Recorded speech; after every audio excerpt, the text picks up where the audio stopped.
वक्रतुण्ड महाकाय सूर्यकोटि समप्रभं निर्विघ्नं कुरु मे देव सर्वकार्येषु सर्वदा। गणपति बप्पा मोरया, गणपति बप्पा मोरया, गणपति बप्पा मोरया, गणपति बप्पा मोरया।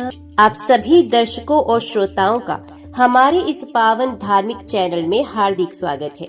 आज हम आपको सुनाने जा रहे हैं भाद्रपद मास की वरद विनायक चतुर्थी व्रत कथा, जो इतनी दिव्य और पुण्यदायिनी है कि इसका श्रवण मात्र ही सभी संकटों का नाश कर देता है।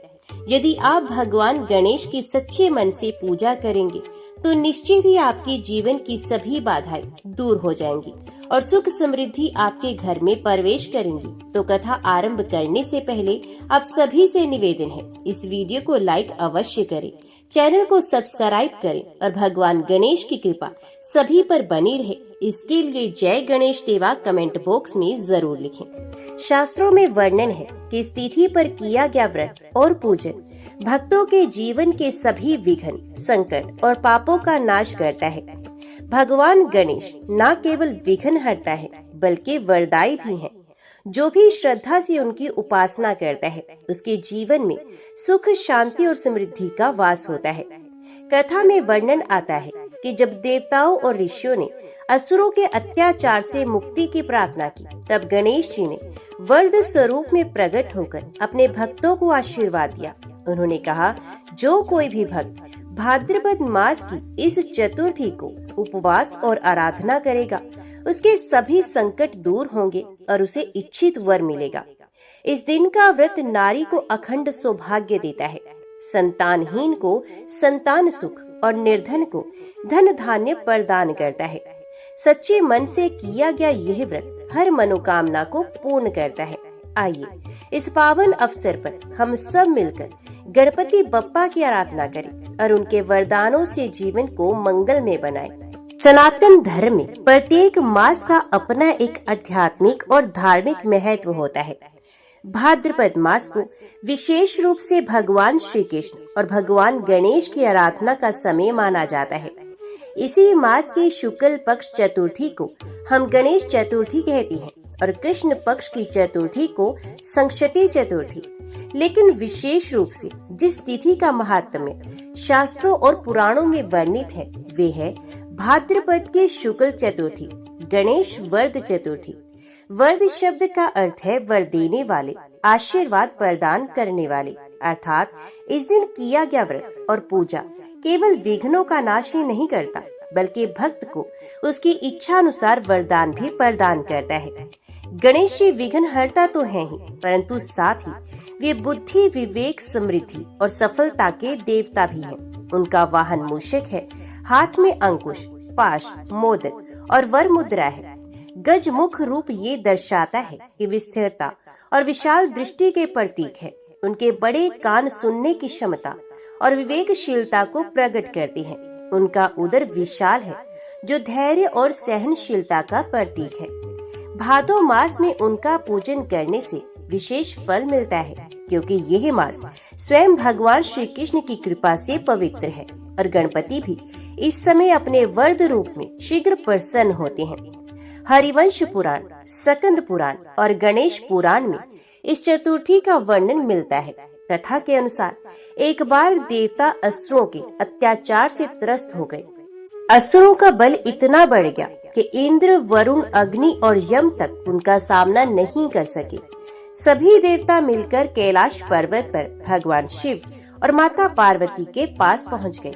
देवताओं ने निवेदन किया, हे महादेव, हे माता पार्वती, असुरों के बल से हम सब विचलित हो चुके हैं, हमारी रक्षा का कोई उपाय बताइए।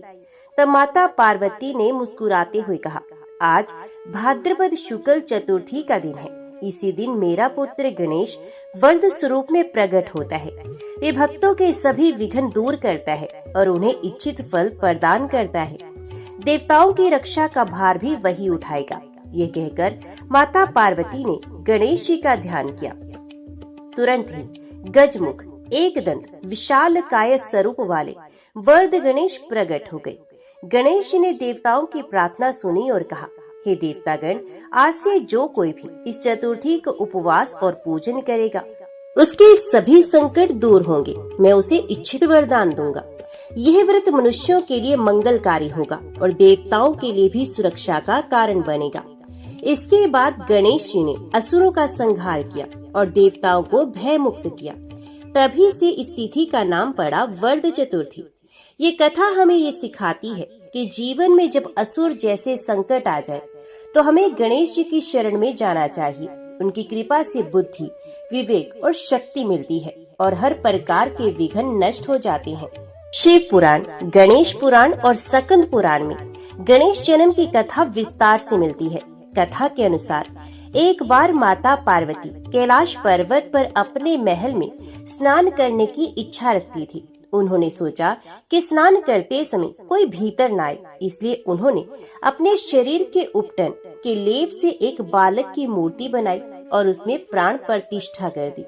इस प्रकार गजमुखेश्वर गणेश का जन्म हुआ।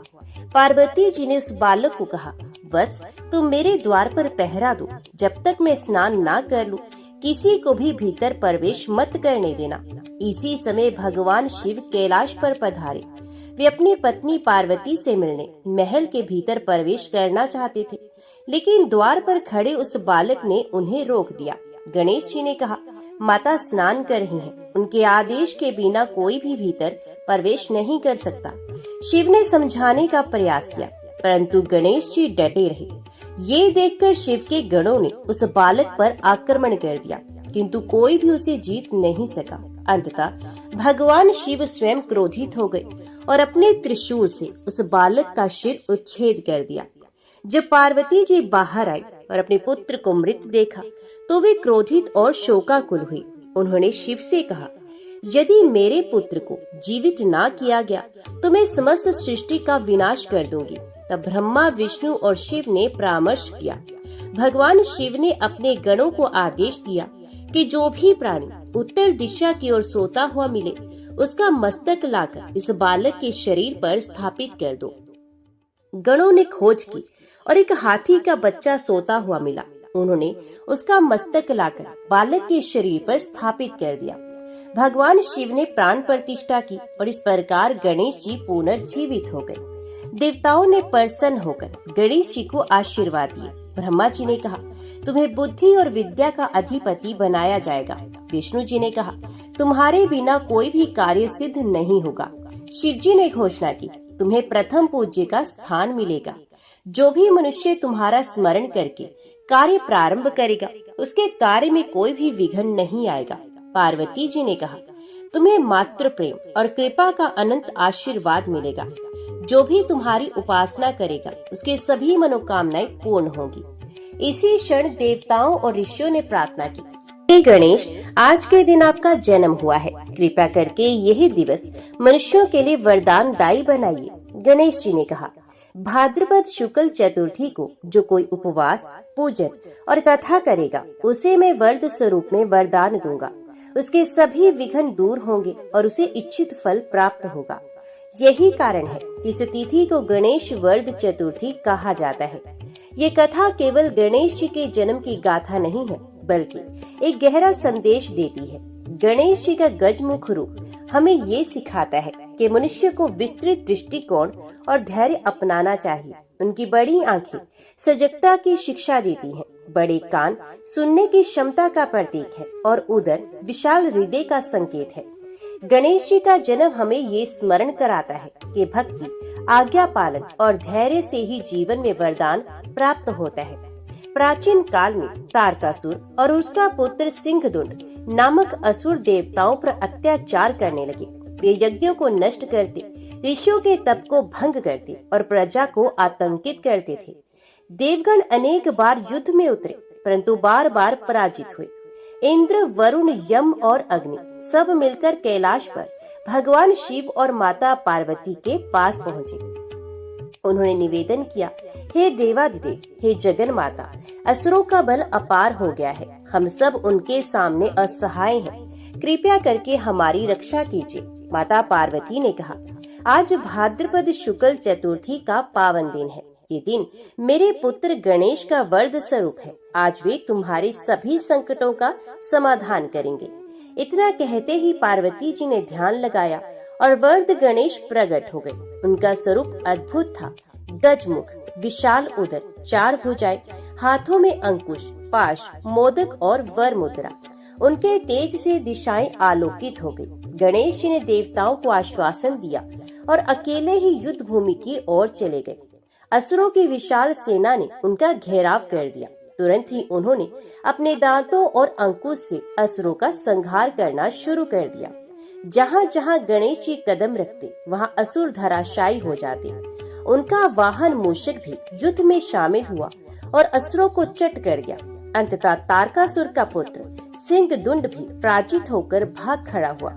देवताओं ने प्रसन्न होकर गणेश जी पर पुष्प वृष्टि की। देवताओं ने स्तुति की, हे गणनायक, हे विघ्नहर्ता, आप हमारे संकट मोचक हैं।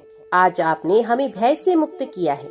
गणेश जी ने कहा, आज से इस दिन का नाम गणेश वरद चतुर्थी होगा।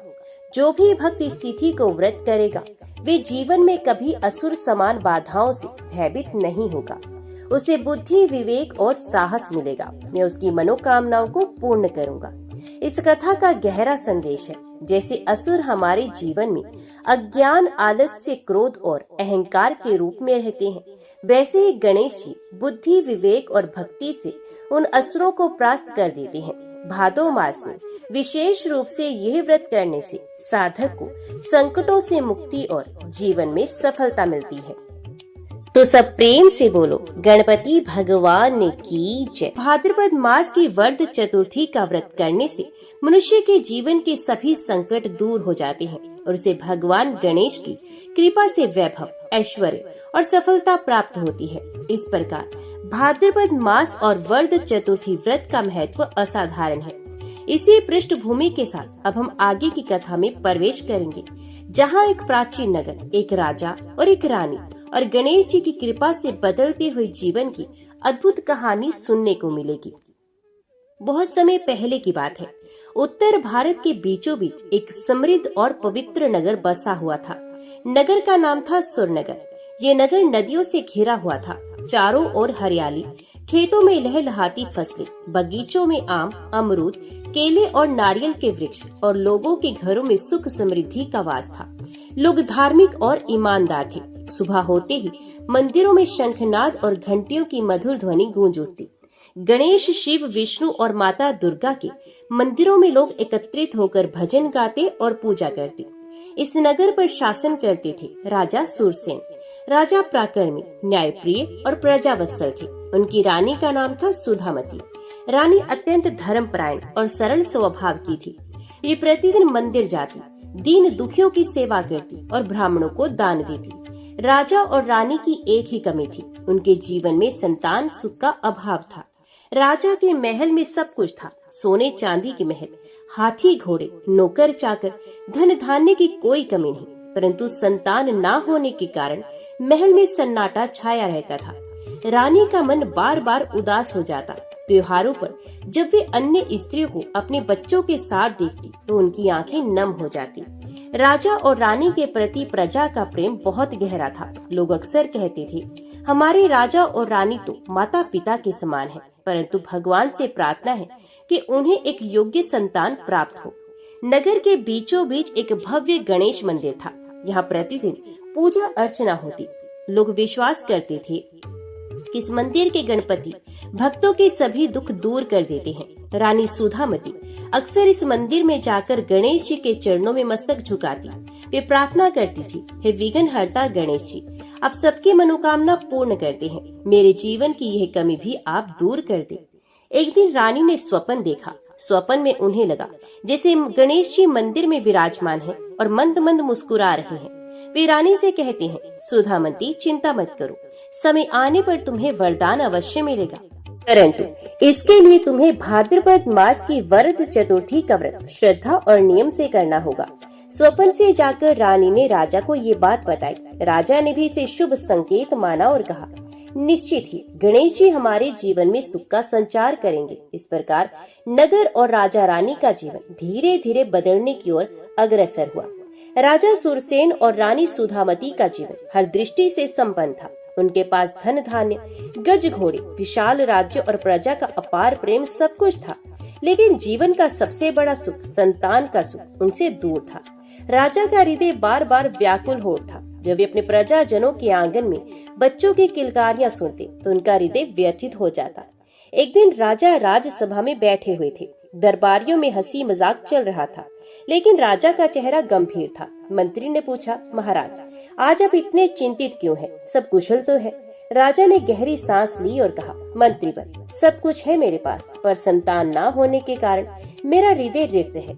राज्य का उत्तराधिकारी कौन होगा? हमारे वंश की ज्योति कौन बढ़ाएगा? सभा मौन हो गई। सबके मन में यही था कि सचमुच महाराज का ये दुख बहुत बड़ा है। महल में रानी सुधामती भी उदास रहती। त्योहारों पर जब महिलाएं अपने बच्चों को गोद में लेकर मंदिर आती तो रानी की आंखें भर जाती। वे सोचती, शायद मेरे भाग्य में मातृत्व सुख नहीं। रात को अक्सर वे भगवान गणेश के सम्मुख बैठकर आंसू बहाती और कहती, हे विघ्नहर्ता, सबकी मनोकामना पूरी करने वाले गणेश भगवान, क्या मेरी गोद सदा सूनी ही रहेगी? राजा रानी की संतान ना होने से प्रजा भी चिंतित थी। लोग अक्सर मंदिर में जाकर भगवान से प्रार्थना करते थे, हे गणेश जी, हमारे महाराज और महारानी को एक योग्य संतान का सुख दे, उनकी गोद को भर दे, तभी यह राज्य पूर्ण रूप से सुखी हो पाएगा। एक दिन नगर में एक वृद्ध साधु आए। वे ज्योतिष और धर्मशास्त्र के ज्ञाता थे। राजा ने उन्हें महल में बुलाया और कहा, गुरुदेव, कृपया करके हमारे जीवन की यह समस्या दूर करने का कोई उपाय बताइए। साधु मुस्कुराए और कहने लगे, राजन, संतान सुख पाने का उपाय है भाद्रपद मास की वर्ध विनायक चतुर्थी का व्रत। यदि महारानी सच्चे मन से करेंगी तो अवश्य ही उन्हें पुत्र रत्न की प्राप्ति होगी। गणेश जी वरदानी है, वे भक्तों की पुकार कभी अनसुनी नहीं करते। राजा और रानी ने साधु के वचनों को मन से स्वीकार किया। उनके मन में आशा की किरण जाग गई। अब वे दिन गिनने लगे कि कब भाद्रपद मास की वर्ध चतुर्थी आए और वे पूरे नियम विधान से व्रत करके गणेश जी की कृपा प्राप्त करें। इस प्रकार राजा और रानी के जीवन का सबसे बड़ा दुख सामने आया और साधु ने उसके निवारण का उपाय बता दिया। भाद्रपद मास का आगमन हुआ। नगर में चारों ओर उत्सव जैसा वातावरण था। गांव-गांव में गणपति पूजन की तैयारी हो रही थी। मंदिरों में घंटियां बज रही थी और घर घर में गणेश वंदना गूंज रही थी। रानी सुधामती ने निश्चय किया कि पूरे नियम और श्रद्धा से वर्ध चतुर्थी व्रत को करेंगे। महल की दासियों को उन्होंने आदेश दिया कि पूजा सामग्री एकत्रित की जाए। लाल पुष्प, दुर्वा, मोदक और लड्डू, धूप, दीप और गंध, कलश और पंचामृत। चतुर्थी के दिन प्रातःकाल रानी स्नान करके शुद्ध वस्त्र पहनकर गणेश मंदिर पहुंची। राजा सूरसेन भी उनके साथ थे। सभी ब्राह्मणों और नगरवासियों ने देखा कि रानी अत्यंत भक्ति भाव से व्रत कर रही हैं। रानी ने संकल्प लिया कि हे विघ्नहर्ता गणेश जी, यदि आपके चरणों में मेरी भक्ति सच्ची है तो मेरी गोद भर दीजिए, मुझे मातृत्व सुख प्रदान कीजिए। उन्होंने उपवास रखा, पूरे दिन गणेश जी के भजन गाए और कथा श्रवण किया। रात को रानी जब विश्राम करने गई तो उन्हें अद्भुत स्वप्न हुआ। स्वप्न में उन्होंने देखा कि मंदिर में विशाल विघ्नहर्ता गणेश जी विराजमान है। उनके गज मुख पर दिव्य मुस्कान है और वे रानी से कहते हैं, सुधामती, तुम्हारी भक्ति से मैं प्रसन्न हूँ। तुमने जिस श्रद्धा और विश्वास से मेरा व्रत किया है वे व्यर्थ नहीं जाएगा। शीघ्र ही तुम्हें पुत्र रत्न की प्राप्ति होगी। स्वप्न से जागते ही रानी की आंखों में आंसू थे, लेकिन वे आंसू दुख के नहीं, अपार आनंद और विश्वास के थे। उन्होंने राजा से ये स्वप्न सुनाया। राजा ने भी हर्षित होकर गणेश जी को प्रणाम किया और कहा, अब निश्चय ही गणेश जी हमारी प्रार्थना स्वीकार कर चुके हैं। कुछ ही समय के बाद रानी के गर्भ में संतान का संचार हुआ। पूरा नगर हर्ष उल्लास से झूम उठा। मंदिरों में दीप जलाए गए, भजन कीर्तन हुए और प्रजा ने कहा, देखो, गणेश जी ने हमारी रानी की गोद को भर दिया। ये उनके व्रत और भक्ति का फल है। समय बीता और रानी ने एक सुंदर एवं तेजस्वी पुत्र को जन्म दिया। पूरा राजमहल आनंद से भर गया। राज्य भर में उत्सव मनाया गया। गांव-गांव में मिठाई बांटी गई और गणेश मंदिर में विशेष पूजन हुआ। राजा सूरसेन ने हाथ जोड़कर कहा, हे गणपति बप्पा, आपने हमारा जीवन धन्य कर दिया। यह पुत्र आपकी कृपा का ही प्रसाद है। इस प्रकार रानी सुधामती ने श्रद्धा और भक्ति से वर्ध चतुर्थी का व्रत किया और गणेश जी की कृपा से उन्हें पुत्र रत्न की प्राप्ति हुई। सुरनगर नगर में जहाँ राजा और रानी समृद्धि से जीवन बिता रहे थे, वहीं नगर के बाहर एक कोने में एक गरीब ब्राह्मण दंपत्ति रहते थे। ब्राह्मण का नाम था हरिदत्त और पत्नी का नाम था सत्यवती। हरिदत्त धर्मनिष्ठ, सत्यवादी और विद्वान थे, किंतु भाग्य की विपरीत परिस्थितियों के कारण वे अत्यंत निर्धन थे। उनकी झोपड़ी टूटी फूटी थी। घर में ना तो भोजन की व्यवस्था थी, ना ही वस्त्रों की। हरिदत्त सुबह शाम गांव-गांव जाकर यज्ञ हवन करते, शास्त्र पढ़ाते, बदले में जो भी दक्षिणा मिलती उसी से घर चलता। सत्यवती घर में लकड़ी चुनकर लाती और कभी कभी दूसरों के घर में काम करके भोजन का प्रबंध करती थी। कभी कभी तो ऐसा भी होता कि दोनों पति पत्नी भूखे ही सो जाते, परंतु इसके बावजूद उनके मन में ईश्वर भक्ति का दीपक सदैव प्रज्वलित रहता। एक दिन सत्यवती आंसुओं से भरी आंखों से बोली, प्राणनाथ, कब तक ये कष्ट सहेंगे? कभी पेट भर अन्न नहीं मिलता, कभी तन ढकने के वस्त्र नहीं, क्या हमारा जीवन ऐसे ही बीतेगा? हरिदत्त ने मुस्कुराते हुए उत्तर दिया, देवी चिंता मत करो, भाग्य जैसा लिखा है वैसा ही मिलता है, परंतु मुझे पूर्ण विश्वास है कि भगवान गणेश हमारी पुकार अवश्य सुनेंगे। इसी बीच भाद्रपद मास आया। नगर में गणेश पूजा की तैयारियां होने लगी। हरिदत्त ने सत्यवती से कहा, देवी क्यों ना हम भी वरद चतुर्थी का व्रत करें, शायद गणेश जी की कृपा से हमारा दुख दूर हो जाए। सत्यवती ने सहमति दी, किंतु प्रश्न था पूजा सामग्री कहाँ से आएगी। हरिदत्त ने दृढ़ निश्चय किया, चाहे जो हो जाए मैं इस व्रत को अवश्य करूंगा। यदि हमारे पास पुष्प, लड्डू या धूप दीप नहीं है तो हम अपने प्रेम और भक्ति से ही पूजन करेंगे। गणेश जी भाव के भूखे हैं, उन्हें दिखावे की क्या आवश्यकता है। चतुर्थी के दिन हरिदत्त और सत्यवती ने उपवास किया। उन्होंने पास के जंगल से दुर्वा तोड़ी, गंगा जल लाकर कलश में भरा। भोजन का अभाव था, इसलिए उन्होंने बस थोड़ा गुड़ और आटे की पिंडियां बनाकर गणेश जी को अर्पित कर दी। वे दोनों झोपड़ी में ही गणेश जी की मिट्टी की मूर्ति रखकर भक्ति भाव से पूजन करने लगे। भजन गाते, दीप जलाते और मन से प्रार्थना करते, हे गणपति बप्पा, हमारे जीवन के दुख दूर करो, हमें भी सुख और समृद्धि प्रदान करो। रात को जब दोनों व्रत करके विश्राम करने लगे, तब अद्भुत घटना हुई। अचानक उनकी झोपड़ी में प्रकाश फैल गया। गणेश जी प्रकट हुए और कहने लगे, हरिदत्त, सत्यवती, तुम्हारी भक्ति से मैं प्रसन्न हूँ।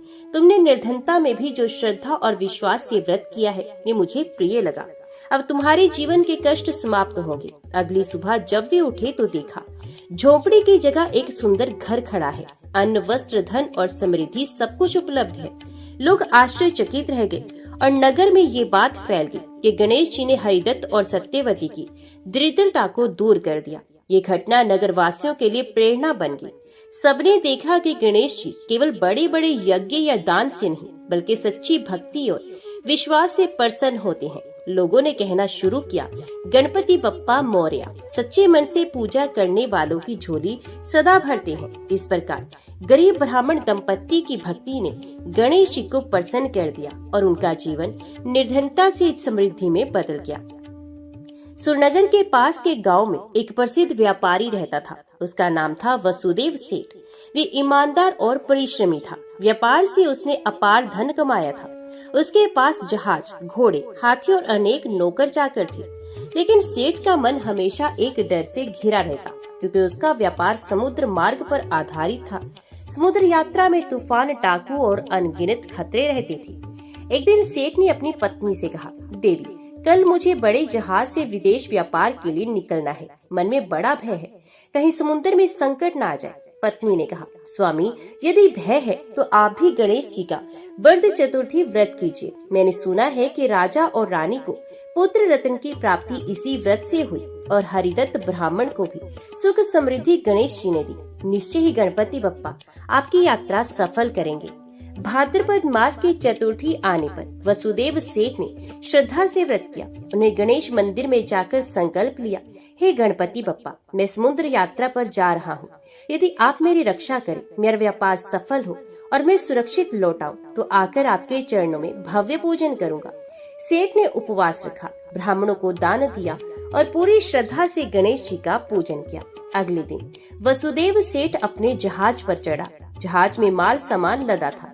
मल्लाहों ने गीत गाते हुए पाल उठाए और जहाज समुद्र की ओर बढ़ चला। शुरुआत में यात्रा सुखद रही। आकाश साफ था, हवाएं मंद मंद चल रही थी। सेठ के मन में विश्वास था कि गणेश जी अवश्य रक्षा करेंगे। लेकिन जैसे ही जहाज समुद्र के बीच पहुंचा, अचानक आकाश में काले बादल छा गए। बिजलियां चमकने लगी। गरजते बादल सुनकर मल्लाह घबराने लगे। समुद्र की लहरें विकराल रूप धारण करने लगी। जहाज डगमगाने लगा। मल्लाह चिल्लाए, सेठ जी, अब तो जहाज डूब जाएगा। वसुदेव सेठ का हृदय कांप उठा। उन्हें तुरंत हाथ जोड़कर प्रार्थना की, हे गणपति बप्पा, आप ही विघ्न हरता है। आपके व्रत का संकल्प लेकर आया हूँ, कृपा करके मेरी रक्षा करें। अचानक सेठ ने देखा कि लहरों के बीच एक दिव्य मूर्ति प्रकट हुई। गजमुखधारी गणपति बप्पा वहां प्रकट होकर मुस्कुरा रहे थे। उन्होंने अपने हाथ में पकड़ा हुआ अंकुश लहरों की ओर बढ़ाया। तुरंत समुद्र शांत हो गया, तूफान थम गया और जहाज स्थिर हो गया। मल्लाहों ने आश्चर्य से कहा, ये तो गणपति बप्पा का चमत्कार है। उन्होंने हमें डूबने से बचाया है। तूफान शांत होने के बाद जहाज सुरक्षित किनारे पहुंचा। वसुदेव सेठ ने वहां अपना व्यापार किया और भरपूर लाभ कमाया। फिर वे सुरक्षित नगर लौट आए। नगर में प्रवेश करते ही उन्होंने सबसे पहले गणेश मंदिर में जाकर प्रार्थना की, हे गणपति बप्पा, ये सब आपकी कृपा से संभव हुआ। आपके व्रत ने मुझे जीवन दान दिया। सेठ ने भव्य भोग, मोदक और लड्डुओं का प्रसाद अर्पित किया। उन्हें गरीबों को दान दिया और नगरवासियों के साथ मिलकर भव्य भजन कीर्तन करवाया। इस घटना ने नगर में नया संदेश फैलाया। लोगों ने कहा, देखो, गणेश जी ने व्यापारी को समुद्र के तूफान से बचाया। सचमुच उनका व्रत करने से सभी संकट दूर होते हैं। अब व्यापारी वर्ग भी विशेष रूप से गणेश चतुर्थी व्रत करने लगा। जहाँ भी व्यापारी यात्रा पर जाते, पहले गणेश जी की वंदना करके ही कदम आगे बढ़ाते। इस प्रकार वसुदेव सेठ की कथा ने ये सिद्ध कर दिया कि गणेश जी केवल संतान सुख और धन ही नहीं देते, बल्कि जीवन के संकटों से भी रक्षा करते हैं। उनके व्रत और भक्ति से असंभव कार्य भी संभव हो जाते हैं। जैसा कि पहले बताया गया, गणेश जी की कृपा से राजा सुरसेन और रानी सुधामती को एक तेजस्वी पुत्र प्राप्त हुआ। उसका नाम रखा गया विक्रमसेन। बाल्यकाल से ही राजकुमार बहुत बुद्धिमान, पराक्रमी और आकर्षक था। राजा रानी उसे बहुत प्रेम करती और उसकी हर इच्छा पूर्ण करती। गुरुकुल में भी वे सभी विद्या और शास्त्र शीघ्र ही सीख गया। लेकिन जैसे जैसे आयु बढ़ी, उसमें अहंकार भी आने लगा। राजा का इकलौता पुत्र होने के कारण उसे कोई टोकता नहीं था। धीरे धीरे उसके मन में ये भाव बैठ गया कि मैं ही सब कुछ हूँ, मुझे किसी देवता या ईश्वर की आवश्यकता नहीं। भाद्रपद मास का समय आया। राज्य भर में गणेश चतुर्थी व्रत की धूम थी। राजा रानी स्वयं गणेश पूजन कर रहे थे। प्रजा, व्यापारी, ब्राह्मण सब श्रद्धा से व्रत कर रहे थे। लेकिन राजकुमार विक्रमसेन ने उपहास करते हुए कहा, माता पिता, आप सब ये व्रत क्यों करते हैं? क्या मिट्टी की मूर्ति से भी कोई फल मिलता है? हमारे पास धन है, शक्ति है, सैनिक है, हमें किसी देवता से कुछ मांगने की आवश्यकता नहीं। राजा ने उसे समझाया, बेटा, तू ये मत भूल कि तेरा जन्म भी गणेश जी की कृपा से ही हुआ है। देवताओं का अपमान करना उचित नहीं। लेकिन अहंकार ने राजकुमार के हृदय को ढक लिया था। उसने उनकी बात को हल्के में लिया। एक दिन राजकुमार अपने मित्रों और सैनिकों के साथ शिकार पर गया। वन में शेर चीतों की गर्जना सुनकर वे उत्साहित हो उठा। वे घोड़े पर सवार होकर अकेले ही गहरे जंगल में निकल गया। अचानक उसका घोड़ा फिसल गया और राजकुमार एक गहरे गड्ढे में गिर पड़ा। सैनिक बहुत खोजते रहे पर वे उसे ना पा सके। गड्ढे में अंधेरा था। राजकुमार घायल हो चुका था। अब उसका अहंकार टूटने लगा। उसने सोचा, सचमुच धन और शक्ति यहाँ किसी काम की नहीं, सैनिक भी दूर है। अब यदि कोई बचा सकता है तो केवल भगवान। उसकी स्मृति में माँ पिता द्वारा कही बात गूंज उठी, तेरा जन्म गणेश जी की कृपा से हुआ है। राजकुमार ने कांपते हुए हाथ जोड़ लिए और कहा, हे गणपति बप्पा, मैं मूर्ख था जो आपका उपहास करता था। कृपया करके मुझे इस संकट से निकाल लो। अब से मैं जीवन भर आपका भक्त रहूंगा। तुरंत गड्ढे में एक प्रकाश फैल गया। गणपति बप्पा प्रकट हुए। उनका दिव्य स्वर गूंजा, विक्रमसेन, अहंकार मनुष्य का सबसे बड़ा शत्रु है। तूने देवताओं का अपमान किया, इसलिए तुझे ये संकट भोगना पड़ा। लेकिन अब तेरा अहंकार टूटा है और तू सच्चे मन से मुझे पुकार रहा है, इसलिए मैं तुझे क्षमा करता हूँ। गणेश जी ने अपने सूंड से राजकुमार को ऊपर खींच लिया। राजकुमार ने देखा कि वे सुरक्षित भूमि पर खड़ा है और उसके घाव भी भर गए हैं। राजकुमार भाव विभोर होकर गणेश जी के चरणों में गिर पड़ा। उसने प्रार्थना की, हे गणपति बप्पा, आज से मेरा जीवन केवल आपकी भक्ति में ही व्यतीत होगा, मुझे क्षमा कर दीजिए। गणेश जी मुस्कुराए और कहने लगे, विक्रम सिंह, तू अब से प्रजा का सच्चा सेवक बनना। धन और शक्ति का उपयोग अहंकार के लिए नहीं बल्कि दूसरों की भलाई के लिए करना, तभी तेरा जीवन सफल होगा। इतना कहकर गणेश जी अंतर ध्यान हो गए। सैनिकों ने जब राजकुमार को सुरक्षित लौटते हुए देखा तो सभी आश्चर्यचकित हुए। राजा रानी ने उसे गले से लगाया और आंसू बहाते हुए पूछा, पुत्र, तू सुरक्षित कैसे लौट आया? राजकुमार ने हाथ जोड़कर कहा, माता पिता, ये सब गणेश जी की कृपा है। मैंने अहंकार वश उनका उपहास किया था, परंतु उन्होंने मुझे क्षमा करके जीवन दान दिया। अब से मैं उनका सच्चा भक्त बनूंगा।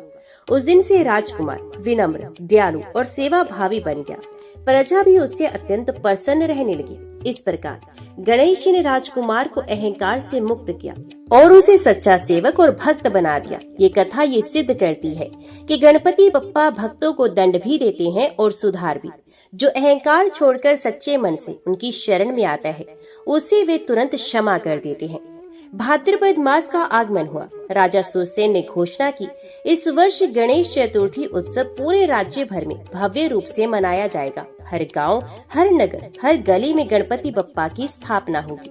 सुनते ही प्रजा आनंद से झूम उठी। हर घर में सफाई हुई, रंगोली बनाई गई, तोरण और आम्र पल्लव से द्वार सजाए गए। बच्चे बच्चे गली गली में गाते घूमने लगे, गणपति बप्पा मोरया, मंगल मूर्ति मोरया। राजमहल के पास शिल्पकारों को विशेष आदेश दिया गया। उन्होंने मिट्टी और शुद्ध गंगा जल से सुंदर गणेश मूर्तियां बनाई। कोई मूर्ति बैठे हुए रूप में थी, कोई नृत्य करते हुए, कोई माता पार्वती के साथ। हर गांव गली की अपनी मंडली थी। सभी लोग चंदा इकट्ठा करते, फूल मालाएं लाते और अपनी अपनी गणेश प्रतिमा सजाते। चतुर्थी के दिन प्रातः काल राजमहल में सबसे बड़ी मूर्ति स्थापित की गई। राजा रानी, राजकुमार, ब्राह्मण और प्रजा सभी वहां एकत्रित हुए। शंख ढोल नगाड़े बजने लगे। मंदिर मंडप दीपमालाओं से जगमगा उठा। पुरोहित ने विधिवत पूजन करवाया। कलश स्थापना, पंचामृत स्नान, दुर्वा और लाल फूलों से गणेश जी का श्रृंगार किया गया। मोदक और लड्डुओं का भोग लगाया गया। पूरे नगर में उत्सव की गूंज फैल गई। हर गली में भजन कीर्तन होने लगे। स्त्रियां मंगल गीत गाने लगी। बच्चे नाचते कूदते गणपति बप्पा मोरया का जयकारा लगाने लगे। व्यापारियों ने अपने अपने दुकानों पर विशेष दीपक जलाए। किसानों ने अपनी फसलों का प्रथम अंश गणेश जी को अर्पित किया। गृहिणियों ने घर घर प्रसाद बांटा। विक्रम सेन राजकुमार, जो पहले अहंकारी था, अब सबसे आगे भक्ति में लगा। उसने स्वयं गणेश जी की आरती की और सभी प्रजाजनों के बीच खड़े होकर हाथ जोड़कर कहा, भाइयों और बहनों, गणेश जी ही हमारे जीवन के रक्षक और विघ्न हरता है। आओ हम सब मिलकर व्रत करें और भक्ति में जीवन समर्पित करें।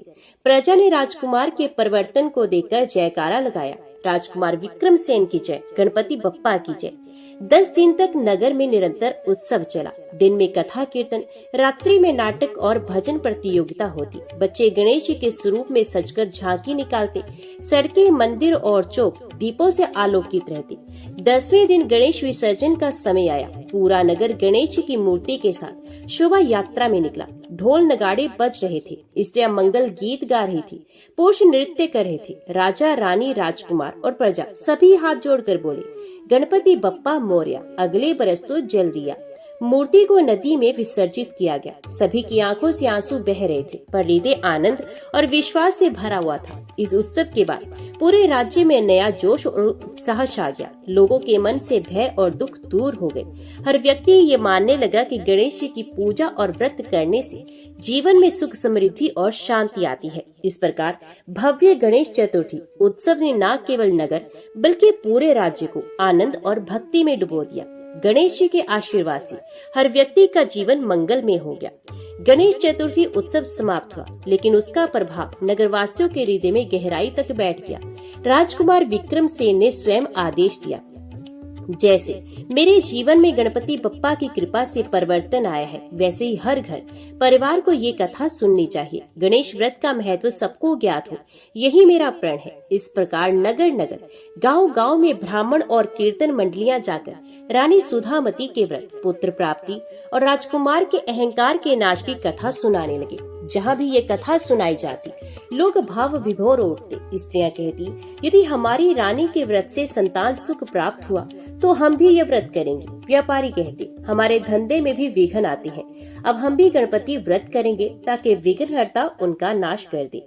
किसान कहते, हमारी फसलें बार बार संकट में आ जाती हैं, अब हम गणेश जी की शरण में रहेंगे। इस प्रकार पूरे राज्य में भाद्रपद व्रत चतुर्थी की परंपरा प्रचलित हो गई। विशेष रूप से स्त्रियों ने इस व्रत को बड़े उत्साह से अपनाया। वे प्रातः काल स्नान करके गणेश जी का पूजन करती, दुर्वा और लाल फूल चढ़ाती, मोदक का भोग लगाती, व्रत कथा सुनती और सायंकाल आरती करती। हर स्त्री ये मानने लगी कि यदि हम सच्चे मन से गणेश जी का व्रत करें तो परिवार में सुख शांति, संतान सुख और समृद्धि निश्चित ही आएगी। धीरे धीरे प्रजा ने अपने जीवन में चमत्कार देखना शुरू किया। किसी के घर में वर्षों से संतान नहीं थी, उसे पुत्र रत्न की प्राप्ति हुई। किसी व्यापारी का धंधा घाटे में था, वह अचानक लाभ में चलने लगा।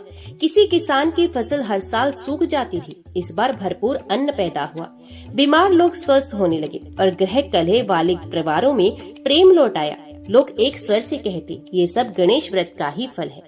राजकुमार विक्रमसेन स्वयं नगर नगर जाकर लोगों को प्रेरित करने लगे। वे कहते, भाइयों और बहनों, मैंने अहंकार किया था और गणेश जी का उपहास किया था, परंतु जब संकट में पड़ा तब केवल गणपति बप्पा ने ही मुझे बचाया। इसलिए मैं आपसे कहता हूँ, अपने जीवन में कभी अहंकार ना करें और सच्चे मन से गणेश जी की भक्ति करें। लोग उनके वचन सुनकर भावुक हो उठते और कहने लगते, सचमुच राजकुमार का जीवन ही गणेश जी की कथा का प्रमाण है। धीरे धीरे इस व्रत का महत्व सभी को समझ में आने लगा। अविवाहित युवतियां ये व्रत करने लगी ताकि उन्हें योग्य पति मिले। निसंतान दंपति ये व्रत करने लगे ताकि संतान सुख प्राप्त हो। व्यापारी और किसान ये व्रत करने लगे ताकि उनके कार्यों में विघ्न दूर हो। गृहस्थ परिवार ये व्रत करने लगे ताकि घर में शांति और समृद्धि बनी रहे। इस प्रकार गणेश व्रत एक महान लोक आस्था और परंपरा बन गया। कुछ ही वर्षों में ये परंपरा पूरे राज्य से निकलकर पड़ोसी राज्यों में फैल गई। यात्रा करने वाले व्यापारी जहाँ जहाँ भी जाते वहाँ ये कथा सुनाते और व्रत का महत्व बताते। धीरे धीरे ये कथा दूर दूर तक फैल गई और गणेश चतुर्थी व्रत की परंपरा स्थायी हो गई। इस प्रकार रानी सुधामती के व्रत और राजकुमार के परिवर्तन की कथा पूरे राज्य और फिर दूर दूर तक फैल गई। लोगों ने अनुभव किया कि जो भी सच्चे मन से गणेश व्रत करता है उसके जीवन से विघ्न दूर होते हैं और सुख समृद्धि घर में आती है। समय बीतता गया। सुरसेन राज्य में हर वर्ष भाद्रपद व्रत चतुर्थी अत्यंत श्रद्धा और उत्साह से मनाई जाने लगी। गांव गांव में कथा सुनाई जाती, महिलाएं व्रत करती, बच्चे भक्ति गीत गाते। धीरे धीरे राज्य में एक अद्भुत परिवर्तन दिखाई देने लगा। जहां पहले प्रजा दुख, भय और अभाव से पीड़ित थी, अब वहां शांति, समृद्धि और आनंद छा गया। गणेश जी के आशीर्वाद से किसानों की फसलें भरपूर होने लगी। बारिश समय पर होती, नदियां पानी से लबालब भर जाती, खेती किसानी में विघ्न नहीं आता। व्यापारी वर्ग भी खुशहाल हो गया। जहाज सुरक्षित लौटते, व्यापार में लाभ होता। सड़क मार्ग लूटपाट बंद हो गए। हर दिशा से धन धान्य राज्य में आने लगा। जहाँ जहाँ पहले ग्रह कलह था, वहाँ प्रेम और आपसी सहयोग बढ़ गया। पति पत्नी एक दूसरे के साथ सौहार्द के साथ रहने लगे। बुजुर्गों का सम्मान होने लगा और बच्चों में भक्ति और अनुशासन का भाव जागा। प्रजा कहती, गणपति बप्पा की कृपा से ही हमारे जीवन में ये परिवर्तन आया है। राजा सुरसेन ने दरबार में घोषणा की, आज से भाद्रपद व्रत चतुर्थी केवल एक उत्सव नहीं रहेगा, बल्कि इसे राज्य व्यापी पर्व के रूप में मनाया जाएगा। हमारी प्रजा का सुख समृद्ध जीवन गणेश जी की कृपा से ही संभव है। राजा ने ये भी आदेश दिया कि हर मंदिर में गरीबों को भोजन कराया जाए और हर घर में गणेश जी की पूजा अनिवार्य है। राजकुमार विक्रमसेन अब एक आदर्श युवराज बन चुका था। उसका अहंकार पूरी तरह मिट चुका था। वे स्वयं साधारण वस्त्र पहनकर प्रजाजनों के बीच बैठता, उसकी समस्याएं सुनता और उन्हें न्याय दिलाता। लोग कहने लगे, ये सब गणपति बप्पा की कृपा है, जिन्होंने हमारे राजकुमार को सच्चा धर्म और नीति का मार्ग दिखाया। हर वर्ष गणेश चतुर्थी का पर्व आते ही पूरा राज्य रंग बिरंगी सजावट से जगमगा उठता। सड़कों पर झांकियां निकलती, ढोल नगाड़े की ध्वनि गूंजने लगती। राजमहल से लेकर साधारण झोपड़ी तक हर स्थान भक्ति से भर जाता। लोग दिन रात गणपति बप्पा के जयकार करते, गणपति बप्पा मोरया, मंगल मूर्ति मोरया। एक रात्रि राजा सूरसेन ने स्वप्न में देखा गणेश जी स्वयं प्रकट हुए और कहने लगे, राजन, तुम्हारे राज्य में अब कभी अभाव नहीं रहेगा। जो भी यहाँ जन्म लेगा और मेरा व्रत करेगा वे सदैव सुखी और समृद्ध रहेगा। तुम्हारा राज्य धर्म और नीति से युक्त होकर सदा उन्नति करेगा। राजा ने सुबह ये स्वप्न दरबार में सुनाया। सभी प्रजा ने मिलकर गणपति बप्पा का आभार प्रकट किया। धीरे धीरे सूरसेन राज्य की ख्याति दूर दूर तक फैल गई। पड़ोसी राज्य भी यहाँ आकर गणेश चतुर्थी व्रत करने लगे। यात्रा करने वाले संत और व्यापारी इस कथा को आगे और ले गए। इस प्रकार गणेश की कृपा से सूरसेन राज्य केवल भौतिक रूप से ही नहीं बल्कि आध्यात्मिक और सांस्कृतिक रूप से भी महान बन गया। गणेश जी के आशीर्वाद से जब राज्य समृद्ध और सुखी हो गया तो राजा सूरसेन और राजकुमार विक्रम सिंह हर समय भक्ति में लीन रहते। एक दिन भाद्रपद शुक्ल चतुर्थी के अवसर पर भव्य उत्सव चल रहा था। राजमहल में हजारों लोग कथा और भजन सुन रहे थे। तभी दीप मालाओं के बीच एक दिव्य प्रकाश प्रकट हुआ। सभी ने देखा स्वयं गणपति बप्पा अपने दिव्य स्वरूप में प्रकट हो गए। उनके 4 हाथ, बड़े कान, सूंड और चमकता हुआ मुखमंडल देखकर सभी भूमि पर दंडवत लेट गए। गणेश जी ने मधुर वाणी में कहा, हे राजन, हे प्रजाजन, मैं तुम्हारी भक्ति से प्रसन्न हूँ। तुमने मेरे व्रत को लोक कल्याण का साधन बना दिया। अब मैं तुम्हें एक शाश्वत शिक्षा देता हूँ जिसे कभी मत भूलना। गणेश जी ने 3 प्रमुख उपदेश दिए। मनुष्य चाहे कितना भी ज्ञानी, बलवान या धनी हो, यदि उसमें अहंकार है तो वे विनाश की ओर जाएगा। जैसे विक्रमसेन ने अहंकार किया और संकट में पड़ा, वैसे ही अहंकार हमेशा पतन लाता है। मेरी पूजा का फल तभी मिलता है जब वे सच्चे मन और श्रद्धा से किया जाए। केवल आडंबर या दिखावे से कुछ नहीं होता। भक्ति शुद्ध हृदय से करो, तभी विघ्न दूर होंगे। मेरी प्रसन्नता केवल पूजा पाठ से नहीं बल्कि दीन दुखियों की सेवा से भी होती है। गरीबों की मदद करो, भूखों को भोजन दो, पीड़ितों को सहारा दो। यही सच्चा व्रत और सच्ची भक्ति है। सभी लोग गणेश जी के वचन सुनकर भाव विभोर हो गए। राजा सूरसेन ने हाथ जोड़कर कहा, भगवान, हम आपके उपदेशों को अपने जीवन का नियम बनाएंगे। राजकुमार विक्रमसेन ने आंसुओं से भरी आंखों से कहा, मैं वचन देता हूँ कि जीवन भर अहंकार से दूर रहूंगा और केवल धर्म और नीति का पालन करूंगा। गणेश जी ने अपना आशीर्वाद देते हुए कहा, जब तक ये व्रत श्रद्धा और सच्चाई से किया जाएगा तब तक इस राज्य और यहाँ की संतानों पर मेरा आशीर्वाद बना रहेगा। मैं सदा अपने भक्तों के साथ रहूंगा। स्मरण रखो, मैं केवल मूर्तियों में नहीं बल्कि तुम्हारे प्रत्येक कर्म, प्रत्येक सेवा और प्रत्येक भक्ति में निवास करता हूँ। इतना कहकर गणेश जी दिव्य ज्योति में लीन हो गए। गणेश जी के वचन पूरे राज्य के लिए मार्गदर्शक बन गए। लोगों ने सीखा कि पूजा का सार श्रद्धा और सच्चाई है। जीवन का आधार सेवा और करुणा है। सबसे बड़ा शत्रु अहंकार है और सबसे बड़ा मित्र भक्ति है। एक शिक्षा को संत महात्माओं और ब्राह्मणों ने पूरे भारत में फैलाया। हर जगह लोग भाद्रपद व्रत चतुर्थी करने लगे। गणपति बप्पा की जयकार गली गली, गांव गांव में गूंजने लगी। इस प्रकार गणेश जी ने सूरसेन राज्य को केवल समृद्ध ही नहीं बल्कि उन्हें एक शाश्वत संदेश भी दिया। अहंकार त्यागो, सेवा अपनाओ और सच्ची भक्ति करो। यही जीवन का सच्चा सुख और मोक्ष है। भाद्रपद शुक्ल चतुर्थी का उत्सव अब केवल सूरसेन राज्य का पर्व नहीं रहा था, ये पूरे आर्यव्रत में फैल चुका था। हर नगर ग्राम में महिलाएं व्रत करती, पुरोहित कथा सुनाते और बालक बालिकाएं गणपति भजन गाते। राजमहल में इस बार का उत्सव और भी भव्य था। रानी सुधामती, राजा सूरसेन और राजकुमार विक्रमसेन ने मिलकर गणेश जी का पूजन किया। पूरे महल में दीप मालाएं जली, मोदक का भोग लगाया गया और भक्ति संगीत गूंज उठा। रानी सुधामती ने प्रजा के बीच खड़े होकर कहा, हे देवियों, जैसे मुझे गणेश व्रत से पुत्र रत्न की प्राप्ति हुई, वैसे जो भी नारी श्रद्धा और विश्वास से ये व्रत करेगी वे अवश्य ही सुख और संतान प्राप्त करेगी। ये व्रत केवल संतान के लिए ही नहीं बल्कि परिवार की सुख समृद्धि और शांति के लिए भी है। रानी के वचन सुनकर हजारों स्त्रियां भावुक हो गई। राजकुमार विक्रमसेन ने भी सभा को संबोधित करते हुए कहा, मैंने अहंकार किया और गणेश जी का अनादर किया, परंतु जब मृत्यु मेरे सामने थी तब केवल गणपति बप्पा ने मुझे बचाया। मैं आप सबको गवाही देता हूँ, ये गणेश जी ही सच्चे विघ्नहर्ता है। जो भी श्रद्धा से उनका व्रत करेगा उसके जीवन से सभी संकट दूर हो जाएंगे। राजकुमार के ये वचन सुनकर सभा में गणपति बप्पा मोरया की गूंज उठ गई। ब्राह्मणों ने कथा के अंत में व्रत की फलश्रुति सुनाई। निसंतान दंपत्ति ये व्रत करे तो संतान सुख मिलेगा। गृहस्थ परिवार ये व्रत करे तो घर में सुख और समृद्धि बनी रहेगी। व्यापारी और किसान ये व्रत करे तो उनके कार्यों में सफलता और लाभ होगा। विद्यार्थी और युवा ये व्रत करे तो विद्या, बुद्धि और विजय प्राप्त होगी। और सबसे बढ़कर जो भी श्रद्धा से ये कथा सुनेगा या सुनाएगा उसके जीवन से विघ्न दूर होकर मंगल ही मंगल होगा। जब कथा समाप्त हुई तो पूरा वातावरण भक्ति में हो गया।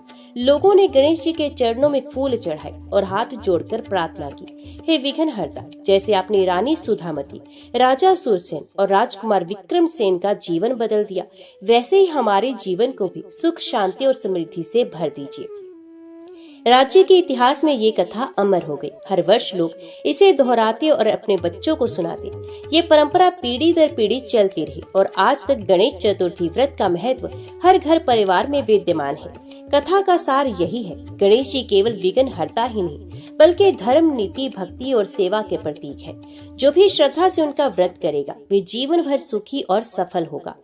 और जो इस कथा को सुनेगा या सुनाएगा ये सभी संकटों से मुक्त होकर परम आनंद को प्राप्त करेगा। इस प्रकार भादो मास की वर्ध चतुर्थी की कथा अपने चरम पर पहुंचकर समाप्त होती है। ये केवल एक कथा नहीं बल्कि एक शाश्वत परंपरा और भक्ति का मार्गदर्शन है जो हर युग, हर परिवार और हर भक्त के लिए प्रेरणा का स्रोत है। तो सब प्रेम से बोलो, गणपति भगवान की जय।